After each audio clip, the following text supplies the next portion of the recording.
Ustaz, kalau tak salah Nabi Ibrahim punya 2 istri. Betul itu. Yang satu namanya Siti Zahra, Sarah, bukan Zahra. Zahra itu adalah nama Fatimah, namanya Fatimah Az-Zahra. Sedangkan istri Ibrahim namanya Sarah. Sarah itu ibunya Ismail. Ibunya Ismail itu Hajar. Satu lagi ibu dari silsilah Nabi Ishak. Mohon ceritakan silsilah dari ketuanya keturunan nih Pak Ustaz. Nabi Ibrahim nikah sama Sarah, tak ada anak. Habis itu dia nikah lagi sama anak bangsawan Mesir namanya Hajar. Lalu kemudian Nabi Ibrahim punya anak, waktu itu umurnya 86 tahun. Barulah melahirkan anak istrinya bernama Hajar. Anak itu diberi nama Ismail. 13 tahun sesudah itu, umur 99 tahun, istrinya yang sudah diponis orang katanya mandul takkan punya anak, sudah tua, melahirkan anak namanya Ishak. Lalu Ishak tadi punya anak keturunan namanya Yakub. Yakub punya keturunan namanya Yusuf. Yusuf punya saudara banyak sekali, ada Yahuza. Itulah cucu cicit bernama Yahudi Bani Israel. Sedangkan dari jalur Ismail tadi, Muhammad, anak Abdullah, anak Abdul Muthalib, anak Hashim, anak Abdi Manaf, anak Qusay.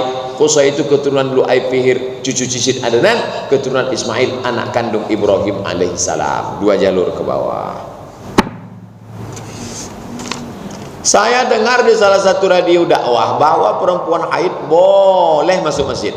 Dalilnya, pada zaman Nabi ada seorang perempuan yang tinggal dalam masjid sebagai pembersih masjid. Lalu ada sahabat yang duduk di masjid saat itu berwudu, sedang saat itu mereka sedang junub. Apa maksudnya itu Pak Ustaz? Masalah perempuan masuk masjid, dia berdalil mengatakan boleh. Yang tak boleh juga punya dalil. Mana dalilnya? Ini mimbar Nabi, itu dinding rumah Nabi. Nabi pergi ke tepi rumah. Dia panggil Aisyah. Nawilinil khumrah. Hai Aisyah, tolong kau ulurkan untukku kain. Khumrah, kain. Kata Aisyah, aku tak bisa mengulurkan ini. Wa ana haid, aku sedang haid. Aku tak bisa mengulurkan ya Rasulullah, aku sedang haid. Kata Nabi, tanganmu kan tak haid. Itu dalil tangan boleh masuk, orangnya tidak. Ibu kalau ada mau ngasih kolak, masukkan tangan. Tapi orangnya di luar. Itu dalil. Makanya buka kitab Al-Fiqhul Islami Wadilatu Syekh Wahbah Zuhaili. Orang yang sedang maaf cakap halangan tidak boleh memegang Quran, tidak boleh membawa Quran, tidak boleh membaca Quran, tidak boleh duduk di masjid, tidak boleh sholat, tidak boleh tawaf. Makanya perempuan yang sedang halangan, Aisyah ketika sampai di Makkah halangan, dilarang Nabi tawaf. Tawaf itu di mana? Dalam masjid. Dilarang Nabi tawaf karena tawaf dalam masjid. Maka saya pakai pendapat jumhur mayoritas ulama. Adapun alasan karena ibu tuh mau wirid ikut pengajian, datang aja wirid. Di mana duduknya? Masjid kan ada emperan. Mikrofon dipasang di luar. Makanya masjid-masjid itu hampir semua masjid ada emperan. Makanya kalau saya sedang pengajian ada laki-laki duduk di emperan, nah itu haid semua gitu. Emperan masjid Selasar. Ingat tak Masjid Raya Pasar Bawah dulu, bangunan yang lama. Pejamkan mata, bayangkan bangunan lama, kuning tebal. Kenapa ada? Masjid Sahabudin Siak, Masjid Baitur Rahman Aceh, Masjid Raya Medan, semuanya ada emperan. Itu bukan sekedar arsitektur bangunan, ada hukum fikih di dalam. Dia tetap duduk di luar. Bukan perempuan selama halangan tak boleh pengajian, mikrofon dipasang di luar. Mungkin dia tak dapat AC lah, karena tak bisa ke dalam. Masjid An-Nur luar lapang banyak. Katanya juga ayat Al-Quran untuk ditadabburi, bukan untuk menghias dinding-dinding masjid. Apa maksudnya Pak Ustaz? Dia tak suka kaligrafi. Buang. Jadi dulu yang kaligrafi di dinding Masjid Nabawi itu mau dicopot, mau didempul semua. Datanglah Syekh Muhammad Mutawalli Asy-Sya'rawi. Kata Syekh Sya'rawi, mau dicopot ini kaligrafi. Iya. Ketika kalian melihat kaligrafi ini, apa yang keluar dari mulut kalian? Subhanallah, Masya Allah, la haula wa la quwata illa. Apa yang kalian ingat waktu melihat kaligrafi ini? Betapa, apa salahnya? Syekh Sya'rawi ditulis dalam buku Muzakkirat Syekh Sya'rawi. Beliau sudah lama, sudah meninggal 1998. Masalah-masalah yang terjadi sekarang sudah beliau alami dulu. Beliau 15 tahun di Makkah menghadapi orang yang mirip macam-macam ini. Apakah mubah dinding masjid dihiasi Al-Quran? Ada dalil atau contohnya di zaman Rasulullah sallallahu alaihi wasallam? Ketika Nabi Adam alaihi salam makan buah kuldi, lalu kemudian dia diusir dari surga. Setelah itu dia pun berdoa. Doanya Bapak Ibu semua hafal. Rabbana zalamna anfusana wa illam taghfir lana wa tarhamna lanakunanna minal khasirin. Setelah itu apa kata dia? Allahumma inni atawassalu ilaika. Ya Allah, aku memohon kepada Engkau, ampunkanlah aku berkat Muhammad. Kata Allah, ente tahu Muhammad dari mana? Ente tahu Muhammad dari mana? Karena ketika engkau tiupkan ruh ke dalam jasadku, ku angkat kepalaku, kulihat ada nama di tiang aras. Kulihat ada nama di tiang aras. Apa nama di situ? Muhammad, bersanding dengan nama. Kaligrafi sudah ada di tiang aras. Kenapa ditulis di situ Utsman? Kenapa ditulis di situ Ali? Dulu saya bingung. Kenapa Allah, Muhammad, Utsman, Ali, Umar? Salah satu ciri masjid Ahlus Sunnah wal Jamaah ada tulisan Umar. Karena orang Syiah paling benci dengan Umar dan Abu Bakar, Utsman. Biasanya kalau tak di mimbar, tak di atas. Itu bukan sekedar sembarang tulis, ada makna di situ. Sejarah. Sekarang Bandung, di Jawa Syiah sudah besar. Bagaimana cara membedakan masjid Ahlussunnah? Kalau kita masuk, ada tulisan Umar, Utsman. Biasanya di mimbar tulis. Ini mimbar Syiah nih. Tak ada. Tapi untung di atasnya ada Umar untuk membedakan. Itu bukan asal tulis saja itu. Ada makna di balik. Pak Ustadz, semoga Ustadz selalu dilindungi Allah. Amin ya rabbal alamin. Saya belajar mengaji dengan seorang ustadz di rumah saya. Ketika sudah 1 bulan dia mengajar, saya memberi beliau uang, ucapan terima kasih. Dia menolak. Katanya kalau terima uang itu berarti dia sama saja menjual ayat-ayat Al-Quran. Bagaimana menurut Pak Ustadz? Baguslah.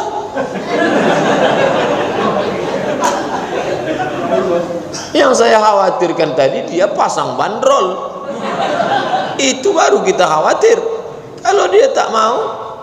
Nah, adakah guru mengaji, imam, khotib, muazzin itu digaji pada zaman Nabi? Ya.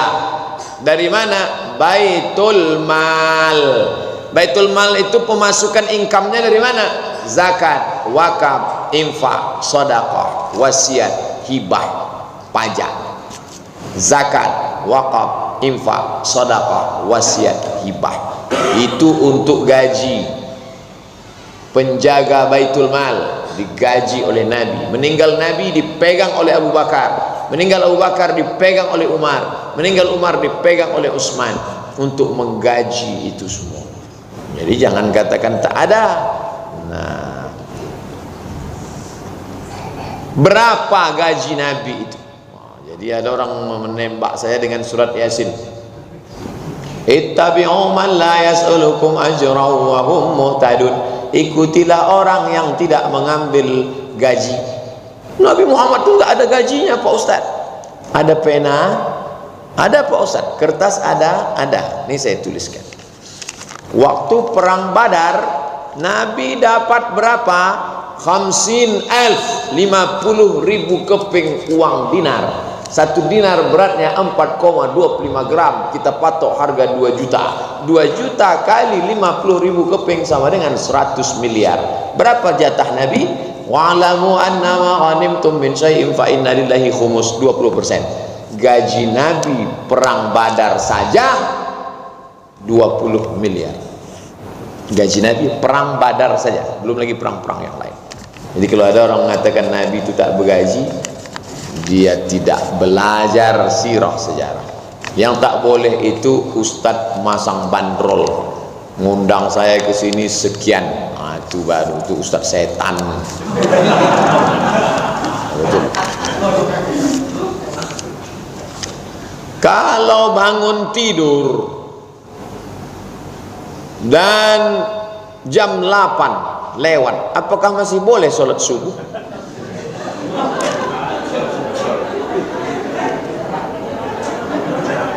Aneh-aneh ini pertanyaan. Man nama, siapa yang tertidur walam yusalli, tak sholat subuh, balas syaitanu fi udhuni, kencing setan di telinganya. Hadis Sahih Bukhari. Siapa yang tidur sampai tak sholat subuh, kencing setan di telinganya, dilaknat Allah SWT. Maka setel jam waker, jangan sampai tak sholat subuh. Man taraka salata muta'ammidan, dibuatlah nonton bareng sampai jam 2 jam 3 tidur, maka dia meninggalkan sholat secara sengaja, faqad kafara jihara, kafirlah dia secara nyata.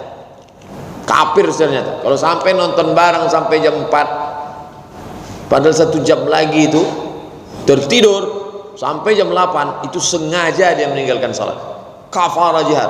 Buka kitab Syekh Abu Bakar Al-Jazairi, fikih 4 mazhab, itu kata dia kafir, bukan kata saya, Syekh Abu Bakar Al-Jazairi. Tolong jelaskan bagaimana sejarahnya sampai ada perbedaan antara kaki celana menutup mata kaki dan tidak menutup kaki.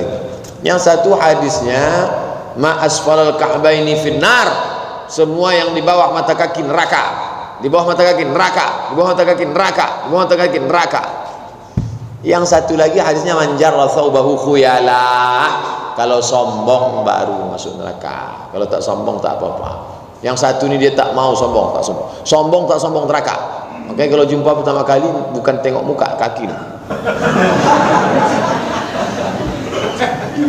Kalau yang ini ndak, yang kelompok ini yang tak sombong siapa? Imam Syafi'i. Kata Imam Syafi'i kalau tak sombong tak apa-apa. Dikombinasikannya hadis ini dengan hadis ini, manjarra thawbahu khuyala, untuk sombong-sombong. Karena dulu Raja Romawi, Raja Persia, jubahnya panjang-panjang untuk sombong, untuk angkuh. Kata Imam Nawawi kalau tak sombong tak apa-apa. Kata Imam San'ani dalam Subul Salam kalau tak sombong tak apa-apa. Kata Imam Syaukani dalam Nailul Autar kalau tak sombong tak apa-apa. Kata Syekh Yusuf Qardawi dalam kitab Kaifa Nata'amal Ma'as Sunnah kalau tak sombong tak apa-apa. Sudah saya tulis di buku saya 37 masalah populer tentang masalah isbal, celana, jubah, kain lewat mata kaki ke bawah. Bolehkah saya bersalaman dengan saudara laki-laki dari keluarga ayah dan ibu saya? Ini yang bertanya, ini perempuan mau bersalaman dengan abang ayahnya, dengan adik ayahnya. Boleh. Abang ayahnya, adik ayahnya itu mahram dia. Abang emaknya dengan adik emaknya, pakciknya itu, pamannya itu boleh. Yang jadi masalah anak laki-lakinya, sepupu enggak.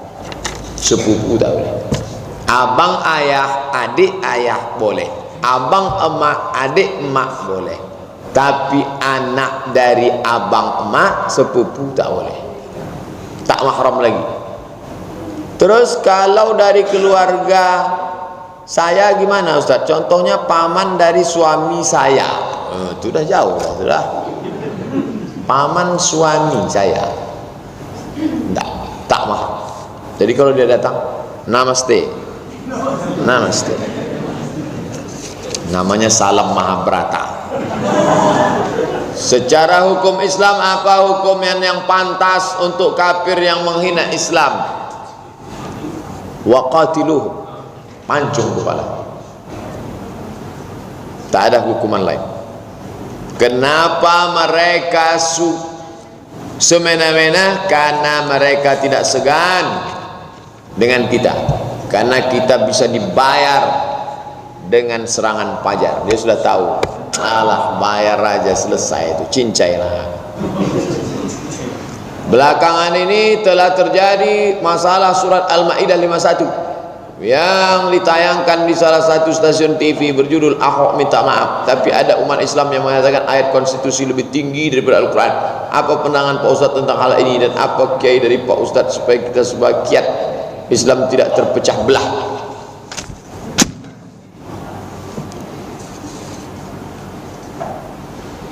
Orang yang menghina Islam, menghina Quran, dia dibawa ke pengadilan. Lalu di pengadilan itu ada namanya jaksa penuntut umum. Disitulah bersaksi nanti ulama. Saya sebagai ulama, nama saya Syekh Abdul Sabur Syahin, bersaksi atas nama Allah bahwa orang ini bernama Nasr Farid Wasil sudah menghina Al-Quran. Lalu saya sebagai hakim memutuskan berdasarkan saksi ahli, maka orang ini kafir. Tok, tok, tok. Maka Nasr Hamid Abu Zaid, bukan Nasr Farid itu ulama, Nasr Hamid Abu Zaid dinyatakan kafir oleh pengadilan tinggi Mesir. Kasus begitu pernah terjadi di Mesir. 2 kali kasus yang saya tahu. Yang kedua kasus namanya Farak Faudah. Kata si Farak Faudah, Quran itu tidak relevan untuk zaman. Maka bersaksi ulama namanya Syekh Muhammad Al-Ghazali nuntut ke pengadilan. Dengan ini berdasarkan saksi ahli Syekh Muhammad Al-Ghazali bahwa Farak Faudah kafir. Setelah keluarkan fatwa itu, Farak Faudah mati, dibunuh orang. Di tempat kita tidak ada itu. Kenapa? Islam lemah. Islam di tempat kita lemah. Umat Islam harus sadar ini. Jangan sampai lagi sibuk dengan khilafiyah. Apakah semua Yahudi itu jahat, Pak Ustadz? Dijawab oleh Quran, laisu sawa. Tidak sama antara mereka. Lalu ada yang baik? Ada. Yang baik itu mana? Masuk Islam. Kalau dia masuk Islam, baik. Kalau dia tak masuk Islam, jahat. Apakah masih ada zaman ini Yahudi yang baik? Ada. Saya dikirim video Yahudi dari Amerika masuk Islam, sekarang jualan minyak wangi di Palestina. Lupa pula saya nama judulnya, kalau mau cari di YouTube. Buat situ Jews convert to Islam, nanti dapat videonya. Jews, Jews itu artinya Jews, Yahudi, convert to Islam, beralih ke agama Islam. Nampak nanti Yahudi yang masuk Islam. Masih ada sampai hari ini. Jews convert to Islam. Saya mau bertanya, takdir Pak Ustadz, takdir itu terbagi 2. Takdir mubram, takdir mu'allaq. Takdir mubram salah satunya jodoh. Bagaimana Ustadz seorang pemuda yang meninggal belum nikah? Kemana jodohnya? Tentang mati, bagaimana Ustadz yang orang ditakdirkan meninggal bunuh diri? Berarti Allah tak adil pada dia. Bagaimana Ustadz supaya kita tak suudzon kepada Allah? Ini kata Syekh Sya'rawi ya, dalam Fatwa Kubra. Takdir itu ketika kita bisa memilih. Pilihan ini saya bisa tak milih nih antara teh manis dengan air putih, bisa tak milih? Maka pada saat saya bisa memilih, ini takdir untuk memilih yang baik atau yang lebih baik. Mana dalilnya? Umar bin Khattab ketika sampai di suatu lembah, datang wabah taun, pes. Dia pindah. Sahabat yang lain mengatakan, kenapa kita tak terima saja, ini kan takdir Allah. Kita pindah dari takdir yang baik kepada yang lebih baik. Ini air putih ini baik, tapi ada teh manis yang lebih baik. Menikah gitu juga.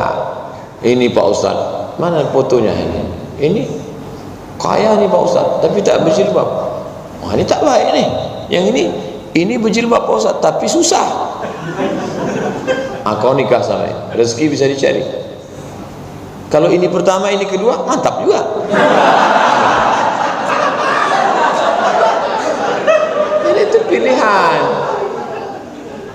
Tapi saya menjadi orang Melayu itu bukan pilihan, takdir.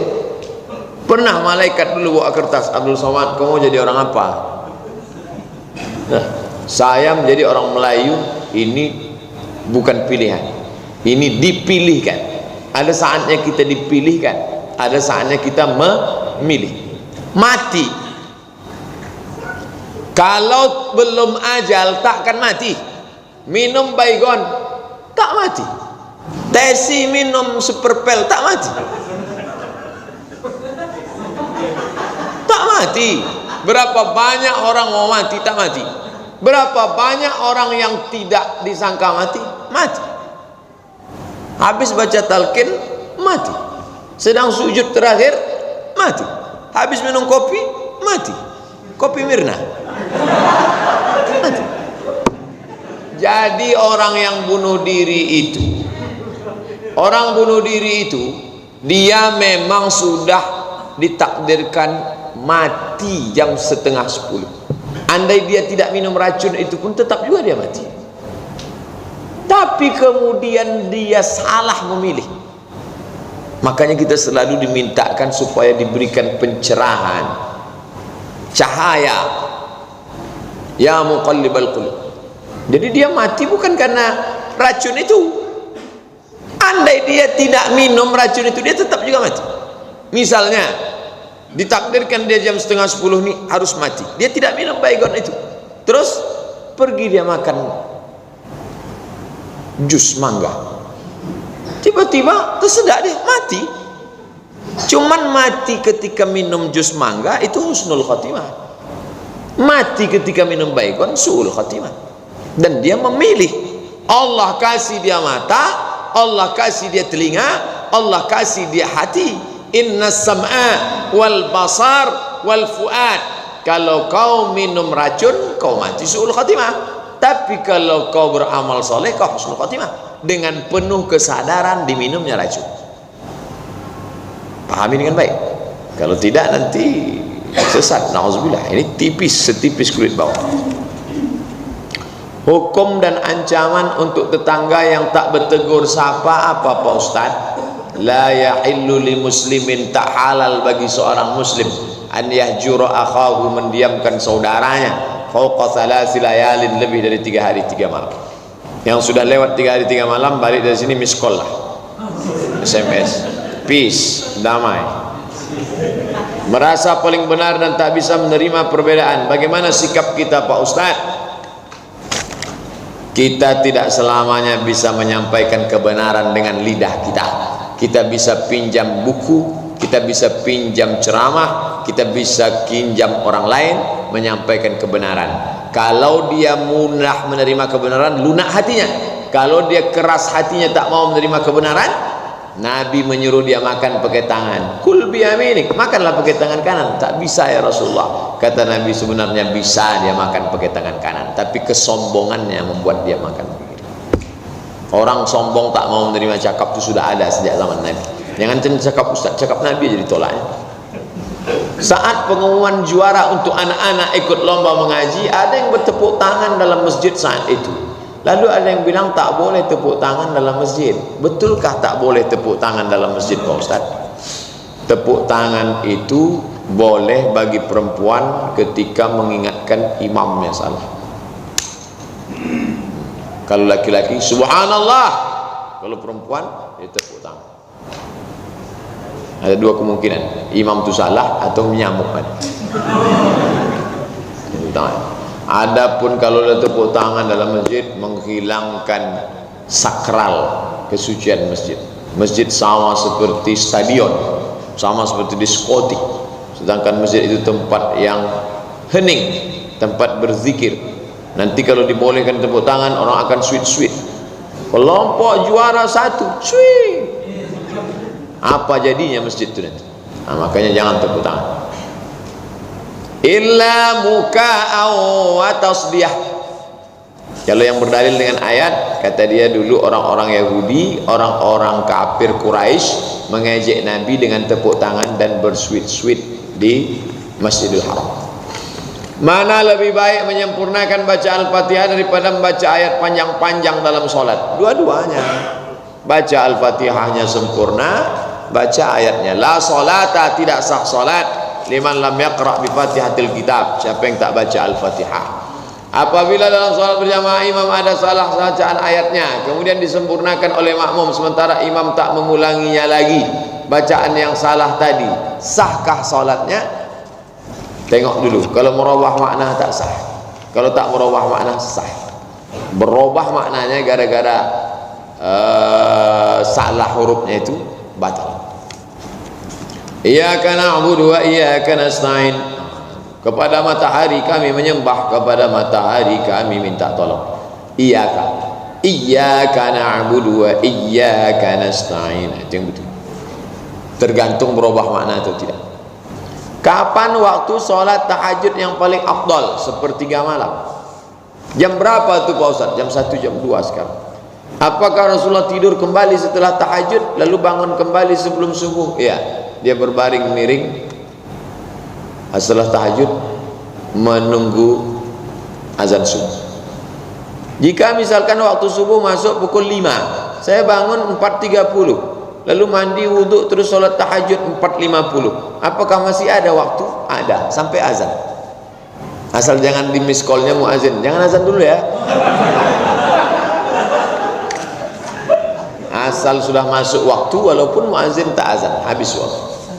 Tapi kalau 4.50 itu udah di ujung-ujung gitu, tak sampai jud tahajud. Jika subuh pukul 5, sampai pukul berapa boleh melaksanakan sholat sunat fajar? Apakah sampai iqamat subuh? Pasang 15 menit setelah azan sholat sunat fajar. Sholat sunat fajar sama dengan qabliyah subuh. Usolli sunnatas subhi raka'ataini qabliyatan. Yang mau usollinya lain, usolli sunnatal fajri. Sholat rakaatnya 2. Rakaat pertama qul ya ayyuhal kafirun, rakaat yang kedua qul huwallahu ahad Allahus samad. Waktunya ba'dal adzan. Nabi melaksanakan itu sesudah azan. Pahalanya khairum minad dunya wa ma fiha, lebih baik daripada dunia dan seisinya. Jangan sampai tinggal qabliyah subuh. Cepat bangun, datang ke masjid. Salat di rumah tak masalah. Salat qabliyahnya di rumah, bukan salat subuh. Masalah zakat profesi, 2 kertas lagi. Seorang yang sudah bekerja dengan penghasilan 4 juta sebulan sementara dia masih melanjutkan pendidikannya, meluruskan kuliah, apakah wajib dia membayarkan zakatnya? Ya, 4 juta zakatnya 100.000. Bayarkanlah, Allah akan bukakan pintu rezeki dari yang lain. Allahumma ati munfiqan khalafa. Ya Allah, beri ganti bagi siapa yang berzakat, beri ganti bagi siapa yang berinfak, beri ganti. Tak 1, tak 2, tak 3 tentang masalah keutamaan sedekah, zakat, infak, wakaf. Bersedekah, Allah akan ganti. Jika imam salah dalam solat, artinya solat 4 rakaat jadi 5. Makmum di belakangnya mengetahui tapi jauh dari imam tempat berdirinya. Apa jauh pula? Dan tidak dibacanya subhanallah. Bagaimanakah hukumnya bagi makmum tersebut? Dan apa yang harus dilakukan untuk, masa yang di muka itu tak ada yang ingat satu pun? Yang satu di belakang itu ingat? Apa yang harus dilakukan untuk menyempurnakan solat? Setelah solat, kasih tahu dia, Pak Imam, tadi itu 5 tuh Pak Imam. 5 kata dia. Iya. Maka sujud sahwi setelah salam. Allahu Akbar. Mazhab Syafi'i, subhana man la yanamu wa la yasjud. 2 kali sujudnya. Allahu Akbar. Allahu Akbar. Allahu Akbar. Allahu Akbar. Kalau ingatnya sebelum salam itu sujud baru salam. Kalau ingatnya sesudah salam itu sujud. Sujud sahwi afdal sebelum salam, boleh sesudah salam.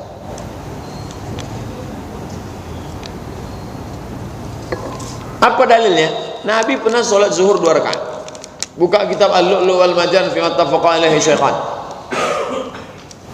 Selesai sholat zuhur, datang sahabat bertanya, ya Rasulullah, apakah turun wahyu sehingga zuhur 2 rakaat? Kata Nabi 2 rakaat tadi. Iya.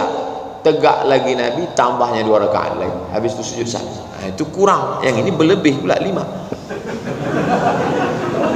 Maka sujud sahwi saja, karena tak ada solat cara mengurang, tak ada menambah ada. Biasa kita dengar bahwa bid'ah ada 2, bid'ah mahmudah, bid'ah mazmumah. Bagaimana dengan pendapat Ustadz bahwa ada salafi menyatakan bahwa bid'ah memang ada 2, bid'ah mufassiqah, bid'ah mukaffirah. Kalau orang lain membagi tak boleh, kalau dia membagi boleh. Bid'ah tak boleh dibagi, bid'ah tak boleh dibagi. Ini ente kok bagi? Kalau kami membagi boleh, kalau kalian tak boleh. Satu bid'ah yang menyebabkan orang fasik, satu bid'ah menyebabkan orang kafir. Kalau sudah orang itu fasik, tak boleh jadi imam, tak boleh dengar ceramahnya. Itu cara menembaknya. Apa perbedaan antara rabbayana dengan rabbauna? Rabbana ighfir lana dzunubana wa liwalidayna warhamhuma kama rabbayana shaghira. Ya Allah, ampunkan dosa kami, dosa kedua orang tua kami, 2 orang tua bapak, 2 orang tua bapak, 2 orang tua bapak, kedua orang tua kami masing-masing. Kalau yang satu lagi, Rabbana ighfir lana dzunubana wa liwalidina warhamhum kama rabbauna. Ampunkan dosa kami dan dosa orang-orang tua kami. Orang tua saya, orang tua bapak menyatu menjadi orang-orang tua. Itu bedanya. Masalah Pak Ustaz? Tak masalah. Rabbayana dengan rabbauna. Rabbayana saghira, rabbauna sighara. Ustaz baca yang mana? Rabbana ighfir lana dzunubana wa liwalidayna warhamhuma kama rabbayana saghira. Tapi saya tak menyalahkan yang wali walidina warhamhum kama rabbauna sighara. Dia pakai jamak. Ini dia pakai tunggal tapi untuk masing-masing, karena dhamirnya di ujung na kami. Apa yang membuat Imam Al-Bukhari dan Muslim menerima hadis dari golongan Syiah? Karena saya mendengar dari kuliah Habib Rizik yang mengatakan bahwa Syiah dalam Sahih Bukhari dan Sahih Muslim itu tidak kafir. Nah, datanglah Syiah mengatakan kalian menolak Syiah, padahal di dalam Sahih Bukhari itu banyak Imam Bukhari meriwayatkan hadis dari Syiah. Ternyata yang dimaksud Imam Al-Bukhari periwayat Syiah, orang yang melebihkan Ali tapi tidak mengkafirkan Abu Bakar dan Umar. Nah, ini mesti dipahami dengan baik. Ini masalah istilah. Kalau Imam Bukhari mengatakan periwayat ini Syiah, itu artinya periwayat itu melebihkan Ali tapi tetap menerima Abu Bakar dan makanya apa kata Imam Syafi'i? Kalau mencintai Ali itu dituduh Syiah, akulah Syiah. Kata Imam Syafi'i. Saya pun begitu. Kalau mencintai Ali itu dikatakan Syiah, akulah Syiah. Karena saya mencintai Ali. Maka saya selalu menyebut Sayyidina Ali, Sayyidina Al-Hasan, Sayyidina Al-Husain. Tapi saya tidak mengkafirkan Abu Bakar dan Umar. Sedangkan Syiah yang sekarang itu, yang mutaakhirin itu mengkafirkan Abu Bakar dan Umar. Jadi jangan terjebak pada kata Syiahnya. Jangan lihat sekesingnya, sampulnya, tapi isinya di dalam. Nah, yang sekarang yang di Bandung itu Syiah sekedar melebihkan Ali, tetap mencintai Abu Bakar, atau mengkafirkan Abu Bakar. Mengkafirkan Abu Bakar. Mereka setiap selesai sholat subuh angkat tangan, namanya doa laknat sonamai Quraisy. Ya Allah, laknatlah Abu Bakar dan Umar, laknatlah Abu Bakar dan Umar, laknatlah Abu Bakar dan Umar, karena Abu Bakar dan Umar sudah merampas keimaman Ali. Bukan itu yang dimaksud Imam Bukhari. Hati-hati, mereka menikam dari dalam. Imam Bukhari bermaksud begitu kata Imam Al-Hafiz Ibnu Hajar Al-Asqalani dalam kitab Fathul Bari syarah Sahih Al-Bukhari. Wallahu a'lam bishawab. Itulah kaji kita malam ini. Ada taslim satu lagi. Mohon jelaskan Pak Ustaz tentang doa bersama. Setelah salat sudah tahlilan dalam rangka orang meninggal. Tahlilan orang meninggal itu berkirim doa, doa sampai doa untuk orang mati sampai. Mana dalilnya Pak Ustaz? Kata Nabi, wahai Aisyah, kalau kau lewat di makam jangan mulutmu diam saja, kau baca doa, assalamualaikum ya ala diyar minal mu'minin wa inna insyaallah bikum lahiqun yarhamullahu al-mustaqimin wal mustaqirin nasallallahu wa lakumul afiyah. Sampai doa. Tahlil sampai dah. La ilaha illallah. La sampai. Mana dalilnya? Nabi membelah pelepah korma.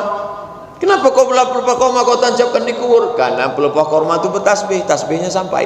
Kalau tasbih pelepah korma sampai, apakah tasbih jamaah al-jihad tak sampai? Sampai. Sedekah makan sampai? Sampai. Mana dalil sedekah makan sampai? Ummi matat, kata saat mak saya mati, apa tasaddaq anha, bolehkah saya bersedekah? Kata Nabi, sedekahlah. Itu menunjukkan sedekah sampai. Isi orang kumpul tu doa, tahlil, la ilallah, zikir, baca Quran. Apakah bacaan Quran sampai? Sampai. Kata Imam Nawawi dari mazhab Syafi'i, wa in khatimul Quran, kalau mereka khatamkan sekhatam Quran, fahuwa hasanun, paling elok sekhatam Quran. Tak sanggup dia sekhatam Quran dibacanya hatinya Al-Quran, Yasin wal Quranil Hakim innaka laminal mursalin. Hatinya Quran, hatinya Quran tak sanggup. Ummul Quran Al-Fatihah. Kunut di salat subuh, kunut salat subuh Hanafi Hambali tak ada kunut.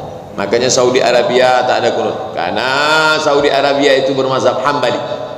Yang ada kunutnya Syafi'i. Indonesia, Malaysia, Brunei Syafi'i. Maroko Pak Ustaz, Maroko Maliki. Maliki pakai kunut. 2 tahun saya di Maroko pakai kunut. Hanafi Hambali tak ada kunut. Maliki Syafi'i pakai kunut. Nah, kalau jadi imam pilihlah. Saya pilih Syafi'i. Saya pakai kunut. Tapi kalau jadi makmum ikut imam. Wa in qanatal imam, kalau imam mau berkunut ikut. Hai Imam Hambali, ya saya ikut engkau tak berkunut. Bagus. Bagaimana kalau saya solat subuh ternyata imam saya itu bermazhab Syafi'i?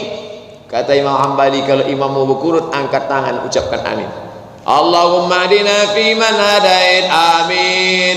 Wa afina fi man afait, amin.